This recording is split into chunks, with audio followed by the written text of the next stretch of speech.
AP ప్రజా సంఘాల ఐక్యవేదిక రాష్ట్ర అధ్యక్షుల్ని ఈరోజు నెల్లూరు జిల్లాలో నుండి కలవాయి మండలం పెన్నబద్దివేలు న్యూ కాలనీలో కలవాయి బుజ్జమ్మ అనేటువంటి ఒక దళిత మహిళ ఇంటికి దారి లేకుండా నిజమాల పెంచలేనని వ్యక్తి కంచి వేసి ఆవిని ఒక మహిళ అని కూడా చూడకుండా చాలా ఇబ్బందికరమైనటువంటి పరిస్థితుల్లో చాలా ఇబ్బందికరమైన పదజాలంతో ఆమెని ఇంటి నుంచి బయటికి పోనీయకుండా దారులు ఉన్నటువంటి దారులన్నీ కూడా అడ్డగించడం జరిగింది. ఆ దారి గవర్నమెంట్ రోడ్డు సిమెంట్ రోడ్డు వేస్తున్నది. గతంలో అదే దారిలో ఆ కాలైనటువంటి విద్యార్థులు కూడా పాఠశాలకే వెళ్ళే పరిస్థితి ఉన్నది. కానీ ఆ నిజమాల పెంచిన వ్యక్తి ఆ బుజ్జమ్మ ఇంటికి దారికి అడ్డంగా కళ్ళ వేయడంతో ఆ పాఠశాలకు విద్యార్థులు పోవడానికి కష్టంగా ఉన్నది. అదేవిధంగా ఆ బుజ్జమ్మ తన యొక్క అవసరాల కోసం ఇంటి నుంచి బయటికి రాలేనటువంటి పరిస్థితి దాపురించి ఉన్నది.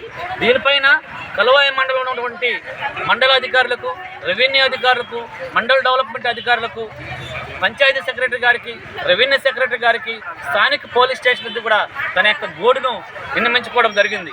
ఇప్పటికీ దాదాపుగా 6 నెలల నుంచి వాళ్ళు ఆ బుజ్జమ్మ యొక్క ఇంటి స్థలానికి వేసినటువంటి కంచెను తొలగించకపోగా సమస్యను పరిష్కరించకపోగా అక్కడ నుండి టీచర్లుగా పనిచేసేటటువంటి చంద్రంరెడ్డి వెంకటరెడ్డి ఒక వ్యక్తి, అదేవిధంగా మన్నిరెడ్డి ధనంజయరెడ్డి అగ్రకులాలకు చెందినటువంటి రెడ్లు, వాళ్ళ దళితుల మధ్య ఇది చాలా చిన్న సమస్య.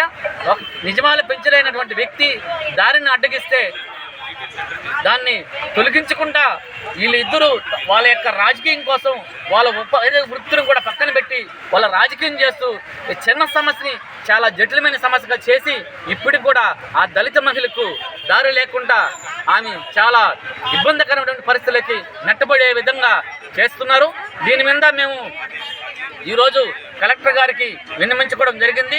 కాబట్టి కలెక్టర్ గారు, సంబంధిత అధికారులు వెంటనే స్పందించి ఆ దళిత మహిళ అయినటువంటి కలవాయి బుజ్జమ్మకు దారిని ఏర్పాటు చేసి అక్కడ దళితుల మధ్య చిన్న సమస్యను కూడా రాజకీయం చేస్తూ వాళ్ళు ఉద్యోగాలు చేసుకోకుండా రాజకీయాలు చేస్తున్నటువంటి చింతకుంట వెంకటరెడ్డి కానీ, అదేవిధంగా మన్నిరెడ్డి ధనంజయరెడ్డి పైన కూడా చట్టపరమైన చర్యలు తీసుకొని దళితుల సమస్యలను చాలా జటిల సమస్యగా చేస్తూ వాళ్ళ రాజకీయ పబ్బం కోసం ఎలాంటి ప్రయత్నాలు చేస్తున్నారు. కాబట్టి వాళ్ళ మీద కూడా చట్టపరమైన చర్యలు తీసుకోవాలి. అదేవిధంగా బుజ్జమ్మకి ఇంటి స్థలానికి ఇంటికి దారిని సౌకర్యం కల్పించాలని చెప్పేసి మేము విజ్ఞప్తి చేస్తున్నాం. లేని పక్షంలో తొందరలో చెలో కలవాయి పెన్నబద్దేలి కార్యక్రమాన్ని అన్ని ప్రజా సంఘాలు, దళిత సంఘాలు, మాలమహానాడు, ఎంఆర్పిఎస్, గిరిజన దళిత సంఘాలు అందరితో కలుపుకొని చెలో కలవాయి పెన్నబద్దేలి కార్యక్రమాన్ని నిర్వహిస్తామని చెప్పేసి కూడా ఈ సందర్భంగా మేము తెలియజేస్తున్నాం.